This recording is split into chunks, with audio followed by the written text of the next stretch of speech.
గుంటూరు జిల్లా కోటప్పకొండలో తొలి ఏకాదశి వేడుకలు ఘనంగా జరుగుతున్నాయి. శ్రీ త్రికోటేశ్వర స్వామికి బిందె తీర్థంతో ప్రత్యేక అభిషేకాలు నిర్వహించారు ఆలయ పండితులు.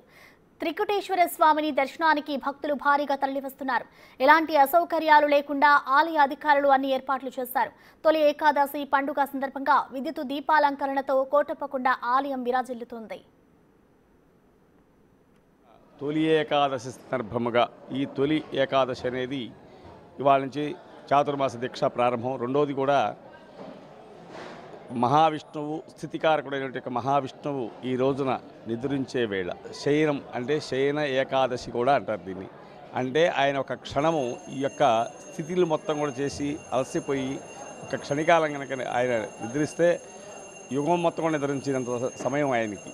కాబట్టి ఏంటంటే ఈ రోజున ఆయన నిద్రించే యొక్క యోగంలోకి పోయే యొక్క రోజు కాబట్టి తొలి ఏకాదశి శయన ఏకాదశిగా పిలువబడుతుంది. ఈ యొక్క ఈశ్వరునికి ప్రీతికరం. ఎందుకంటే శివాయ విష్ణురూపాయ శివయే శివస్య హృదయం విష్ణు విష్ణోశ్చ హృదయం శివ అని. అంటే మహావిష్ణువు ఈశ్వరుని యొక్క హృదయంలో ఉంటాడని. ఈశ్వరుని హృదయం మహావిష్ణువు ఉంటే మహావిష్ణువు హృదయంలో ఈశ్వరుడు ఉంటాడు. వాళ్ళిద్దరు కూడా ఒక్కటేనని.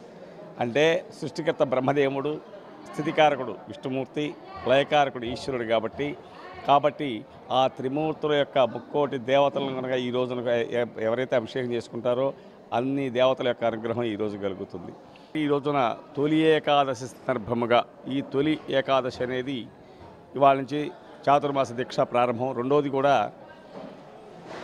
మహావిష్ణువు స్థితికారకుడైనటువంటి మహావిష్ణువు ఈ రోజున నిద్రించే వేళ శయనం అంటే శయన ఏకాదశి కూడా అంటారు దీన్ని. అంటే ఆయన ఒక క్షణము ఈ యొక్క స్థితిలు మొత్తం కూడా చేసి అలసిపోయి ఒక క్షణికాలం కనుక ఆయన నిద్రిస్తే యుగం మొత్తం కూడా నిద్రించినంత సమయం ఆయనకి. కాబట్టి ఏంటంటే ఈ రోజున ఆయన నిద్రించే యొక్క యోగంలోకి పోయే యొక్క రోజు కాబట్టి తొలి ఏకాదశి శయన ఏకాదశిగా పిలువబడుతుంది. ఈ యొక్క ఈశ్వరునికి ప్రీతికరం. ఎందుకంటే